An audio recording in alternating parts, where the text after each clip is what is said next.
Sejam bem-vindos, meus amigos! Tudo bem com vocês? Eu me chamo Leônidas e para mim é muito bom ter você aqui nos acompanhando nesta pré-aula, onde iremos trazer algumas dicas e algumas ideias para estar complementando a sua aula. Eu me chamo Leônidas e eu sou professor da Escola Bíblica aqui da Assembleia de Blumenau.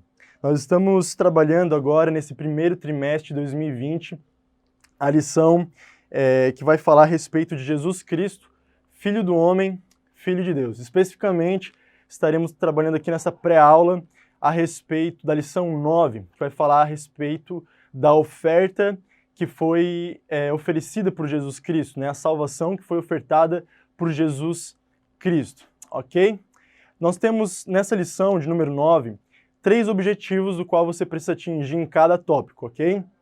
No primeiro tópico, você precisa apresentar as bases bíblicas para a doutrina da eleição. Então acompanhe aí na sua lição, se você está com ela, a lição de professor, você vai pegar ali então os objetivos que você precisa atingir em cada tópico, ok? No tópico 2, você precisa demonstrar a relevância do arrependimento para a obra da salvação. E no tópico 3, você precisa discutir sobre as especificidades da regeneração.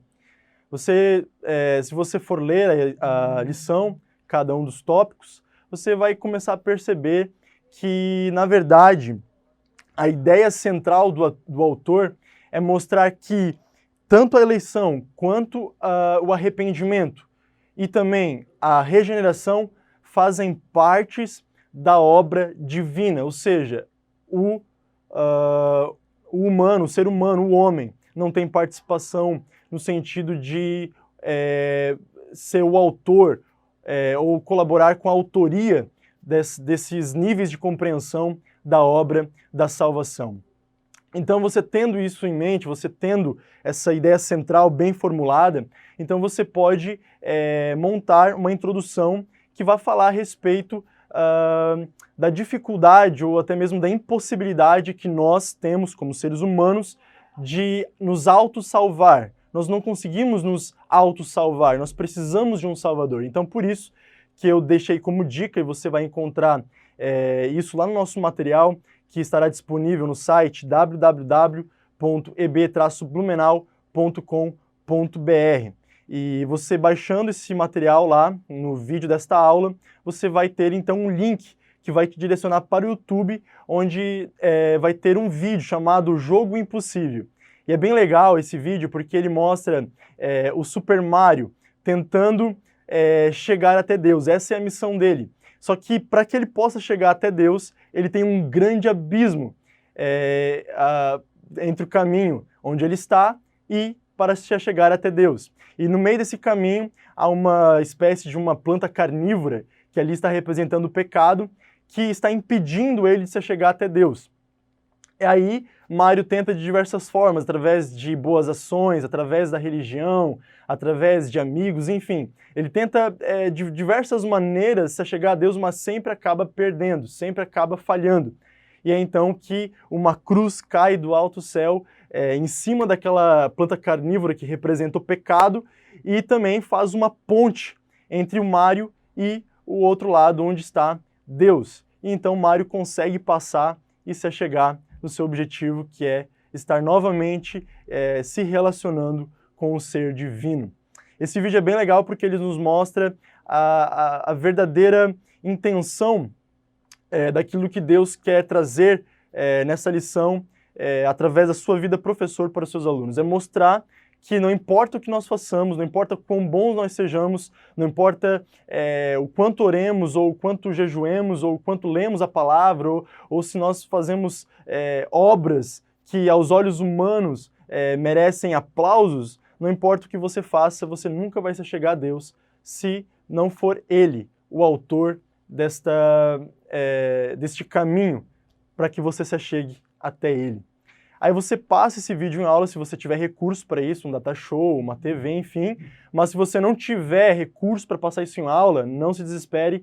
Eu tenho para você uma segunda sugestão que também está no material da aula, que você pode encontrar lá no site, que é uma simples pergunta.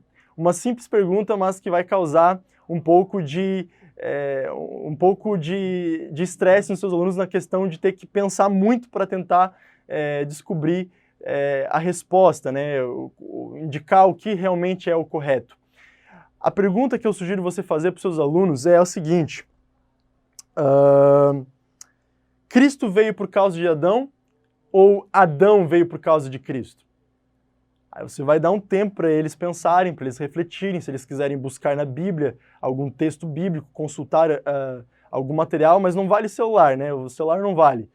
É interessante fazer eles, nesse momento, desafiá-los a pesquisar a Bíblia. E você dá um tempo para eles. Se alguém souber a resposta logo de primeira, você pede para aguardar um tempo e que essas respostas vão ser dadas ao final deste tempo que você der de pesquisa para os seus alunos, ok? Ao final do tempo que você passar para eles, então você começa a ouvir um por um, né? Valorize a resposta de cada um deles e então você traga alguns textos bíblicos, né? Que é muito importante para responder a esta pergunta. Por exemplo, Colossenses capítulo 1, verso 16 e 17 diz assim: porque nele foram criadas todas as coisas que há nos céus e na terra, visíveis e invisíveis, sejam tronos, sejam dominações, sejam principados, sejam potestades, tudo foi criado por ele e para ele. E ele é antes de todas as coisas, e todas as coisas subsistem por ele. Então, esse texto de Colossenses deixa claro, assim como outros que eu deixei aqui para você consultar, deixa claro que Jesus Cristo é antes de todas as coisas. Jesus Cristo não foi um plano B de Deus. Jesus Cristo sempre foi o plano A de Deus, sempre foi o único e último argumento de Deus para as nossas vidas. Ou seja, você precisa entender, e seus alunos também precisam compreender isso, que se Jesus Cristo não tivesse decidido ofertar a sua vida pela salvação da humanidade, o mundo não teria sido criado, o homem não teria sido criado, a mulher não teria sido criada, os animais não teriam sido criados.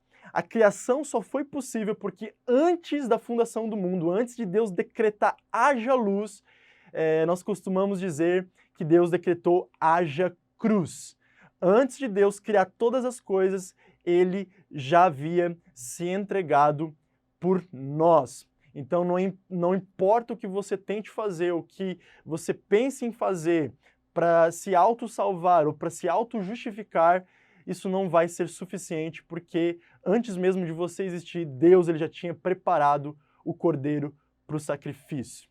A Bíblia vai falar em Apocalipse que o cordeiro já tinha sido sacrificado antes da fundação do mundo, ok? Antes da fundação do mundo. Então aqui fica claro na introdução, você conseguiu passar, através dessa introdução que eu sugeri para você, você consegue passar para os seus alunos a ideia de que a salvação ela é uma obra totalmente divina e o homem não tem mérito algum, o homem não tem participação na autoria desta obra. Esta obra parte de Deus, tem origem em Deus e vem somente dele. Somente ele pode nos salvar. Mas o que a Bíblia fala a respeito dos níveis de compreensão da obra de salvação ofertada por Jesus Cristo? É isso que você vai ter que trazer para os seus alunos em cada tópico, no tópico 1, no tópico 2 e no tópico 3. Bom, no tópico 1, nós vamos estar explanando um pouco a respeito do primeiro nível de compreensão que a lição, ou melhor dizendo, que o autor da lição nos traz, que é a respeito da eleição, né? Então, o que é a eleição? É interessante você começar trazendo o significado do que é a eleição. Você pode perguntar para os seus alunos, né, o que é a eleição, o que eles entendem quando fala a respeito de eleição, e você pode já, então, esclarecer, né, que, antes de todas as coisas, Deus nos escolheu para sermos salvos. Ele nos escolheu.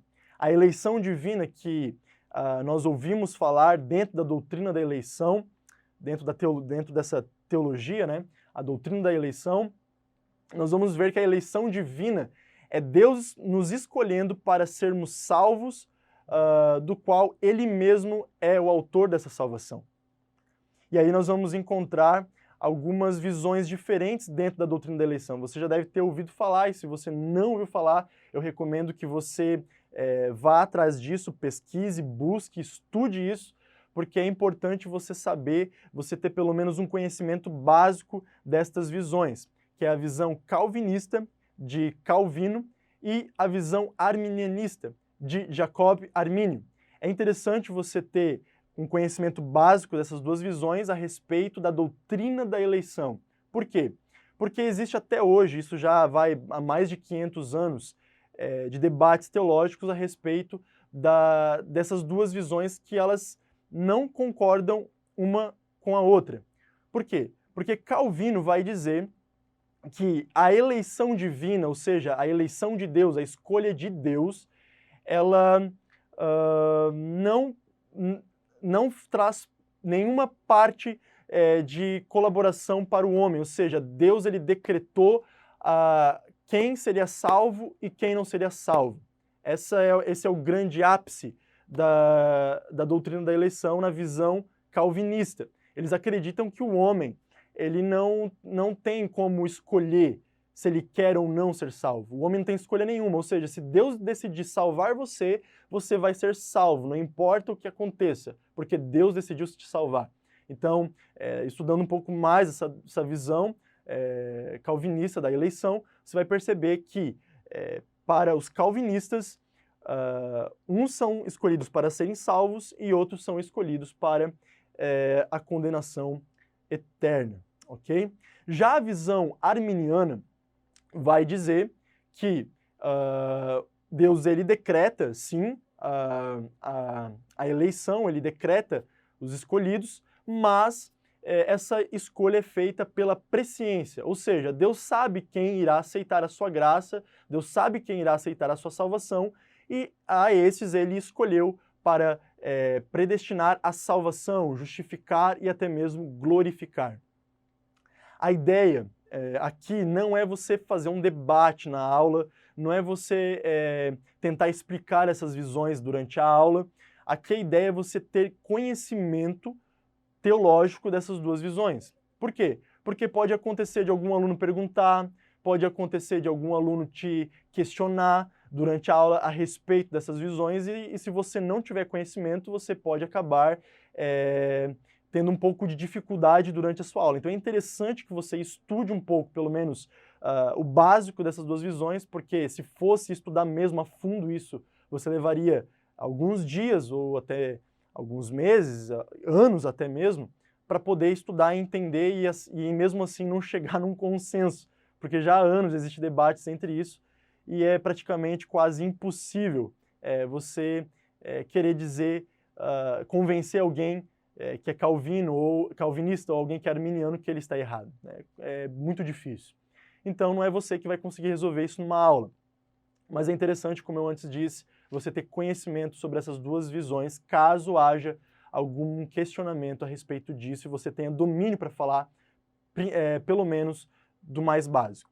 Estou deixando para você também um link de um vídeo do pastor Martinez que fala a respeito dessas visões, inclusive ele fala de uma terceira visão que veio um pouquinho depois e que é muito parecida com a visão arminiana, que é a visão wesleyana, que é de John Wesley. Você deve conhecer o grande avivalista John Wesley, que também teve uma visão um pouquinho diferente aí a respeito da eleição divina, ok?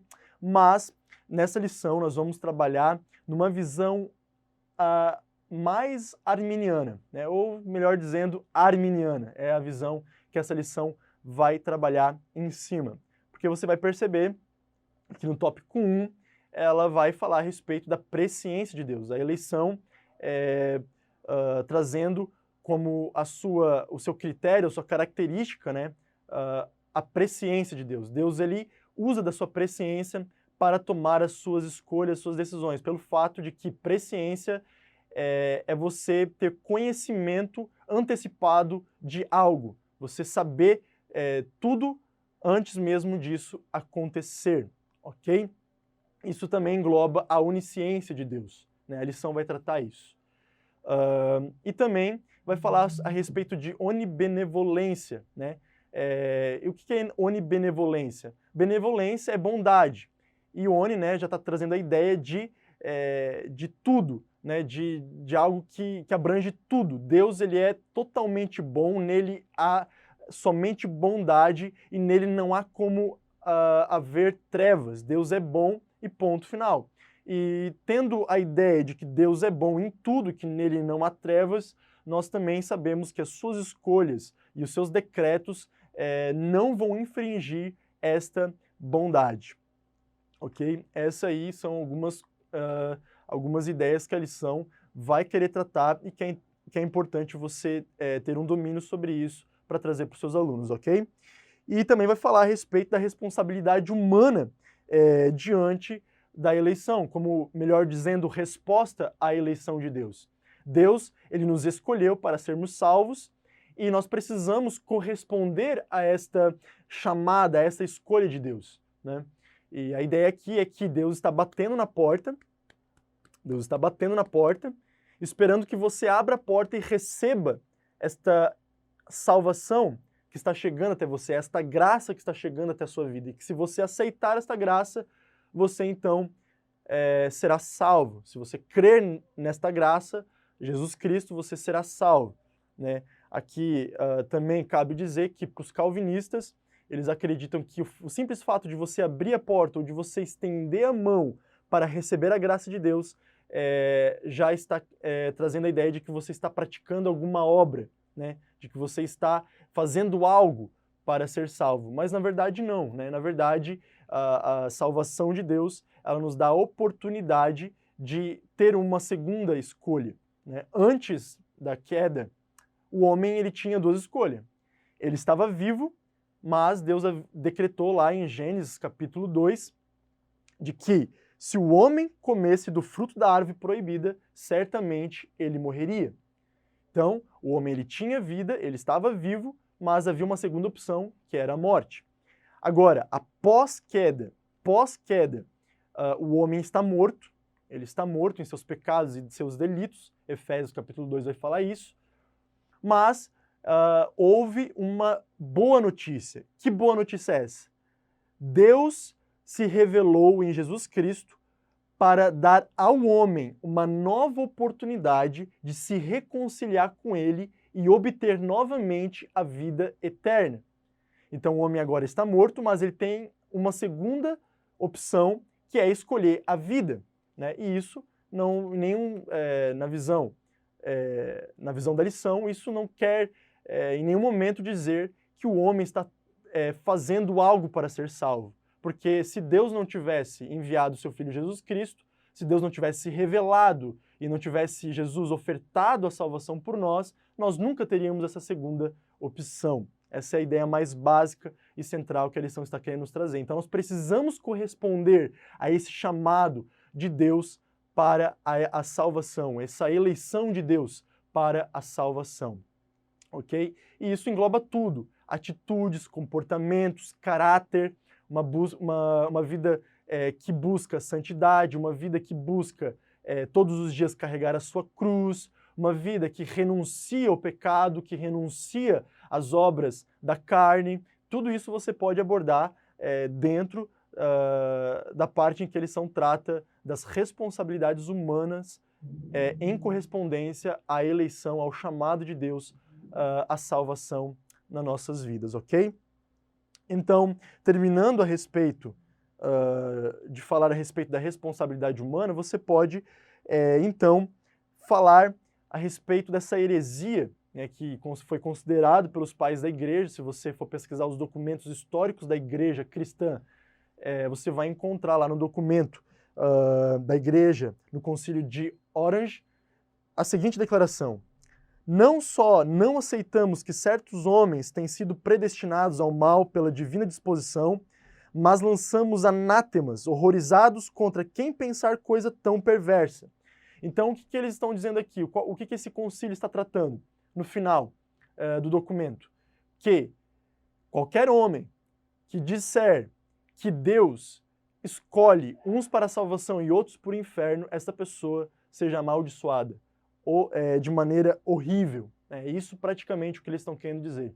Que pelos pais da igreja, não estou eu dizendo isso, mas os pais da igreja, a história da igreja, os documentos da igreja, vão dizer que maldito seja aquele, né, que declarar que Deus escolhe uns para o inferno e outros para irem para o céu. Então você precisa também deixar claro, a lição também trata isso, de que Deus não vai escolher uns para ir para o céu e outros para ir para o inferno, né? Isso seria, de acordo com a Bíblia, um erro grave, né? Uma heresia, ok?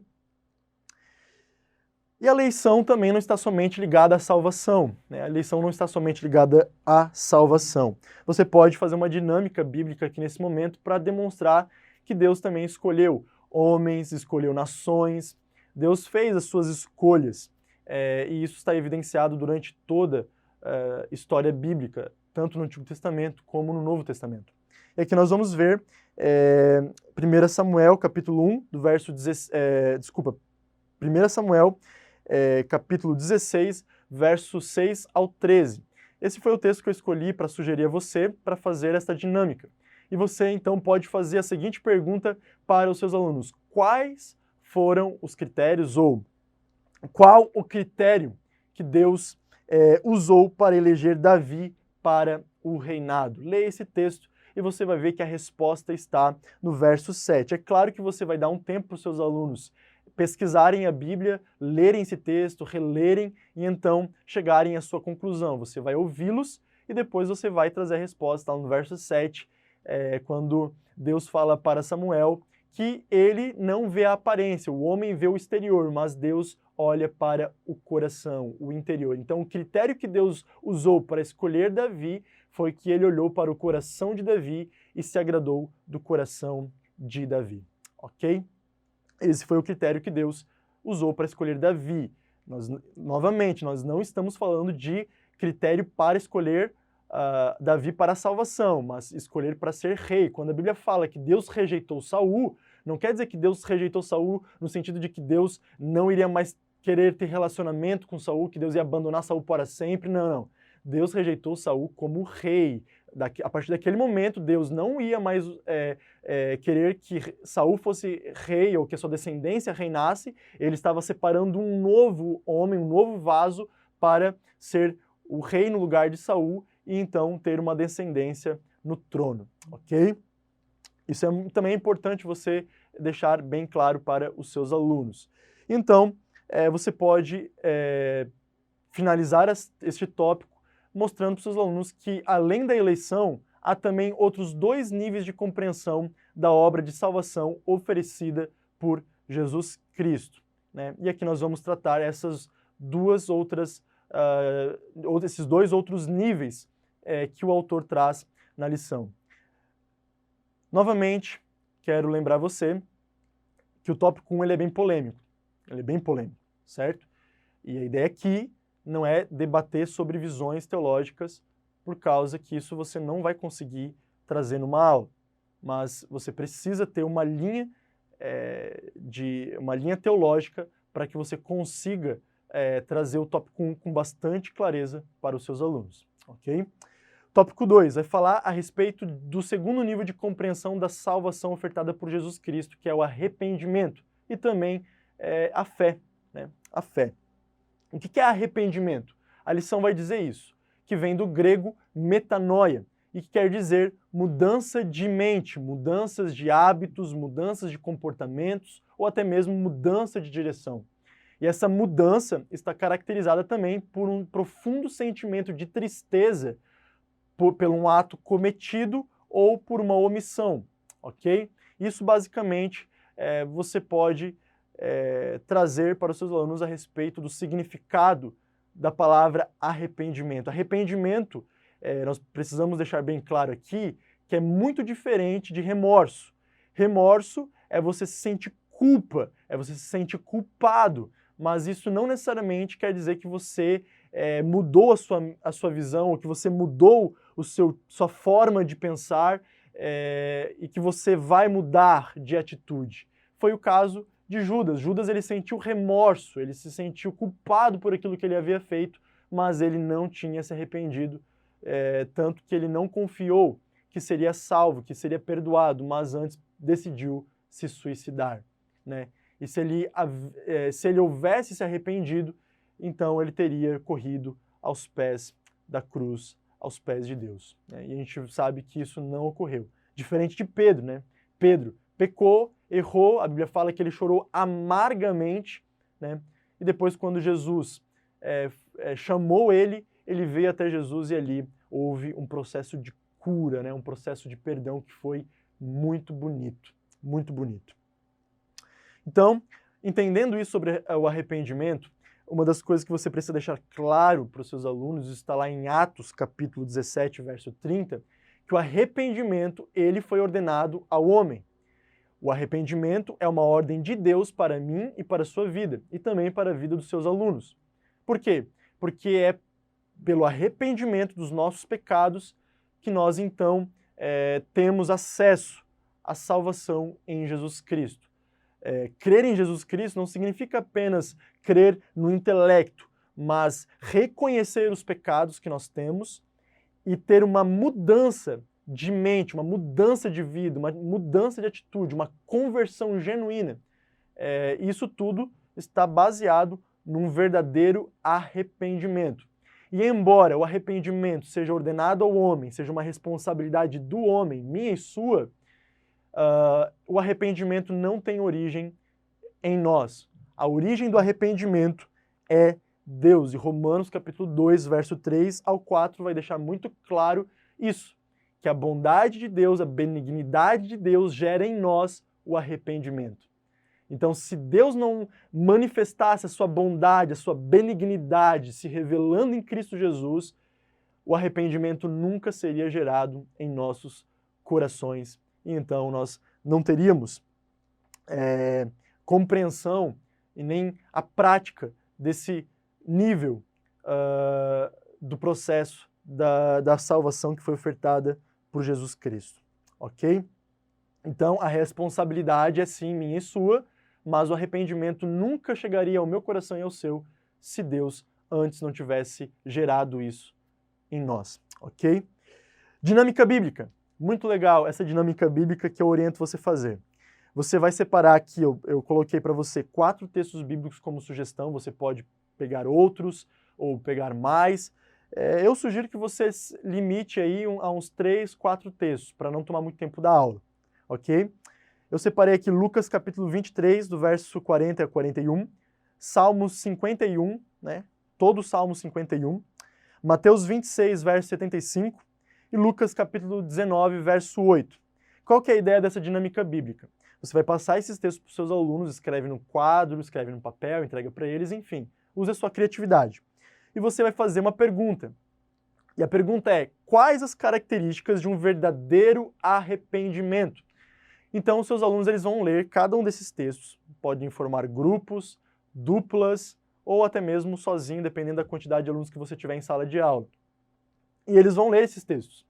E eles vão aí analisar e pensar, né, quais características que eu consigo perceber nesse texto que revelam um verdadeiro arrependimento, né? Eu deixei aqui sugestões, né, das características que a gente consegue perceber em cada um desses textos. Em Lucas capítulo 23, eu coloquei assim: o reconhecimento do pecado.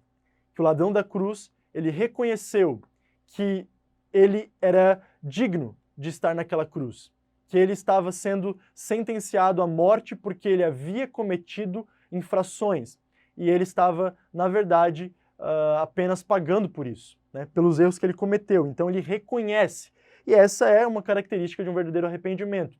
Para que o arrependimento seja verdadeiro, nós precisamos reconhecer o nosso pecado, reconhecer o nosso erro. Salmo 51, esse salmo é brilhante, esse salmo é maravilhoso, leia com bastante emoção, com bastante fervor com seus alunos. Salmo 51, a confissão de Davi, né? O pedido de perdão de Davi pelo seu pecado cometido com Batseba e pelo assassinato que ele fez ao marido desta mulher. Então, fica claro aqui que a característica que a gente consegue perceber de um verdadeiro arrependimento no Salmo 51 é confissão e pedido de perdão. Para que o arrependimento seja verdadeiro, é necessário nós confessarmos o nosso pecado, o nosso erro e pedirmos perdão para Deus, ok? Esse também é uma das características. É claro que existem mais características no Salmo 51, eu coloquei aqui 2 principais para a gente seguir uma ordem lógica. Mateus 26, verso 75, nós vamos perceber claramente que uma das características de um verdadeiro arrependimento é as lágrimas e profundo sentimento de tristeza pelo ato cometido. Foi o momento que Pedro se toca, né? O galo canta na mente de Pedro que ele havia negado Jesus pela terceira vez, então a Bíblia fala que ele chorou amargamente. Amargamente. Esta é uma característica de alguém arrependido, se sente triste, sente pesar do ato que cometeu. Mas não somente isso, não sente somente tristeza, mas também é necessário uma atitude. Olha que Lucas capítulo 19, verso 8, vai nos mostrar que Zaqueu, depois de ter recebido Jesus na sua casa, declara que iria restituir todos aqueles que ele roubou. Olha aí uma característica clássica de uma pessoa que se arrepende: mudança de atitude, mudança de mentalidade. Se antes Zaqueu roubava, agora ele começa a restituir. Tá vendo? Esse é o grande ápice do arrependimento. Não é somente reconhecer que está errado, não é somente confessar o seu erro e pedir perdão para Deus, não é somente sentir tristeza e chorar, mas também mudar de atitude, mudar de direção, parar de cometer aquele erro, ok? Essa dinâmica é muito legal para você demonstrar o processo do arrependimento, ok? Agora, finalizando o tópico 2, você pode então fazer a transição para o tópico 3, falando, né, que além da eleição, além de Deus nos escolher e também além de nós nos arrependermos, também é necessário haver um processo chamado regeneração. Ou melhor dizendo, uma transformação do nosso ser, né? E isso, na verdade, não é um processo, me referi mal, é algo imediato. A regeneração é imediata, ok? E nós vamos falar isso no tópico 3. Então, eu sugiro que você comece o tópico 3 explicando o que é regeneração. Se você quiser, você também pode perguntar para os seus alunos: o que é regeneração? O que vocês entendem quando ouvem falar de regeneração? A palavra regeneração, ela quer dizer restabelecimento. Restaurar algo que foi corrompido, que foi estragado ou que foi danificado. Isso significa regeneração, é trazer algo que estava estragado ou que estava velho para o novo, transformando completamente em novo, em folha, né? Novo em folha. Então, após você explicar isso para os seus alunos, eu sugiro que você leia 1 Pedro, capítulo 1, verso 3, que diz assim: Bendito Deus e Pai de nosso Senhor Jesus Cristo, que segundo a sua muita misericórdia, nos regenerou para uma viva esperança, mediante a ressurreição de Jesus Cristo dentre os mortos. E aqui é interessante você evidenciar através desse texto que a regeneração, ela não parte também do homem, né? Assim como a eleição é algo totalmente divino, assim como o arrependimento, apesar de ser uma responsabilidade humana, também ser uma fonte divina, a regeneração também é uma fonte divina. O texto deixa claro que Deus nos regenerou para uma viva esperança, e ele fez isso mediante a ressurreição de Jesus Cristo dentre os mortos. Então a fonte, a origem da regeneração de Deus é dele próprio e não do homem, ok? E agora uma pergunta interessante que você pode fazer em classe de aula, na sua classe. A regeneração ocorre pelo Espírito Santo, pela Palavra de Deus ou quando nós nos batizamos? Então, eu sugiro que você passe alguns textos para os seus alunos para que eles leiam, analisem, e aí eles vão entrar, talvez, né, em algumas dúvidas, né, e você vai ter a tarefa de esclarecer essas dúvidas. Passe os seguintes textos para eles. Eu sugiro Atos capítulo 22, verso 16 e Atos capítulo 10. Lá no finalzinho do Atos capítulo 10, a partir do versículo 42, você passe esses dois textos para os seus alunos e peça para que eles leiam e então responda a sua pergunta. A regeneração é um ato, algo realizado pelo Espírito Santo, pela Palavra de Deus ou pelo descer das águas, pelo batismo. Quando terminar o tempo, né, de reflexão na palavra, eles trazerem as respostas para você, ou até mesmo dúvidas, você então vai trazer a resposta, né, que a regeneração ocorre por meio do Espírito Santo, Isso está lá em Tito, capítulo 3, do verso 4 ao verso 6.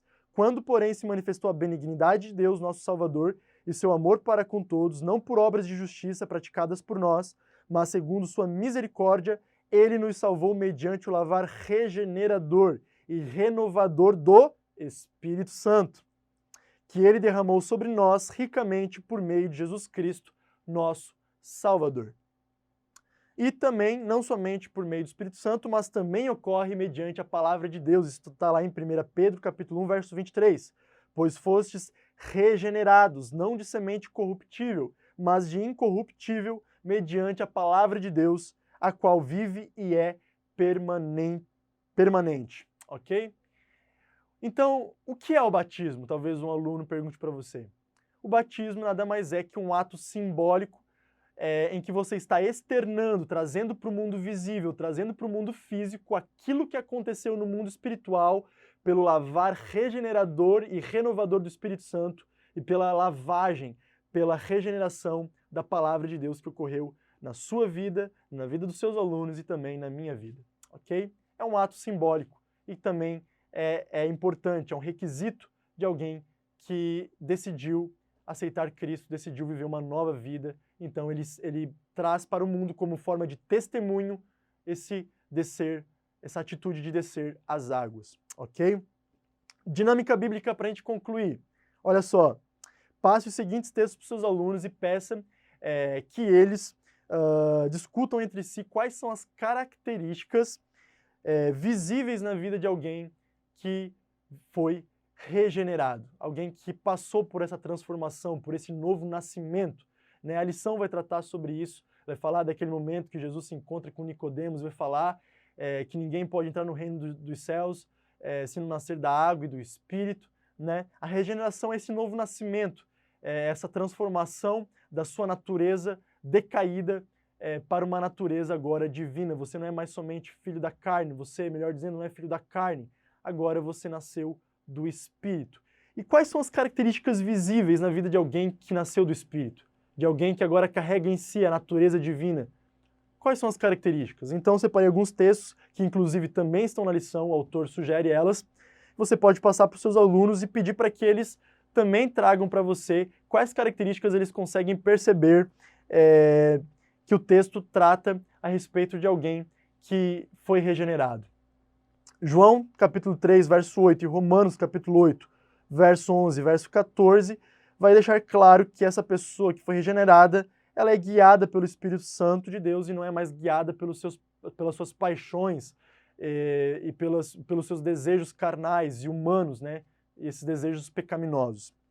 Em 1 Coríntios, capítulo 2, verso 11 ao verso 16, vai nos mostrar claramente que essa pessoa que foi regenerada começa a conhecer e a entender os mistérios de Deus que somente estão disponíveis para aqueles que têm o Espírito Santo. Porque somente o Espírito Santo conhece as profundezas de Deus. Isso é lindo demais. Romanos capítulo 6, do verso 1 ao verso 9, vai deixar claro que essa pessoa agora está morta para os seus pecados e vive para Cristo em novidade de vida. E 2 Coríntios capítulo 5, verso 17, vai nos mostrar com clareza que essa pessoa agora ela possui uma nova natureza, a natureza divina, pois nasceu do Espírito Santo, que é divino. Por isso já não é mais quem era antes, aquele ser carnal, dominado pela carne, mas se tornou uma nova criatura e pode ter a liberdade de viver em santidade, de escolher viver uma vida de acordo com os mandamentos e os preceitos e os princípios de Deus, ok? Essa é uma dinâmica bíblica, eu limitei aqui também a uns 5 textos, mais ou menos, para também não tomar muito tempo da aula, para que você consiga trazer com bastante qualidade a explicação da regeneração. É interessante você fazer essas dinâmicas bíblicas. Por quê? Porque você vai começar a incentivar os seus alunos a pesquisarem, a buscarem, a lerem a Bíblia. E uma escola bíblica dominical não pode ser dada ou realizada sem o uso da Bíblia. Use a Bíblia na sua lição, use a Bíblia na sua aula. E para concluir essa lição 9, que fala a respeito da salvação ofertada por Jesus Cristo, você vai mostrar, você vai reforçar que os níveis de compreensão da salvação são da obra divina e não uma obra humana. Nenhum desses níveis de compreensão partem do homem, mas parte de Deus, que é o único e suficiente Salvador da humanidade. Termine então essa aula com um louvor de sua preferência, que talvez, ou melhor dizendo, que tenha sentido com a lição que você acabou de dar para os seus alunos, e também com uma oração fervorosa. Convide um aluno para fazer essa oração, se abracem, meditem, reflitam sobre a aula que vocês tiveram. Eu tenho certeza que Deus vai te usar grandiosamente, com muita graça e com poder na sua aula, na vida dos seus alunos. Que Deus te abençoe e nós nos vemos no próximo vídeo. Não esqueça de se inscrever no canal se você ainda não é inscrito e ativar o sininho das notificações, assim você estará por dentro de todas as novidades deste canal e das aulas que estão sendo postadas. E também eu recomendo você entrar no nosso site, que está aqui acima, www.eb-blumenau.com.br. Lá você terá acesso a todos os materiais e a todos os subsídios das aulas disponíveis, tanto de jovens, adultos, crianças, adolescentes, enfim. Tem tudo lá para você consultar. E qualquer dificuldade, por favor, nos procurem, comentem no vídeo e nós estaremos à disposição. Que Deus te abençoe e até uma próxima. Tchau, tchau!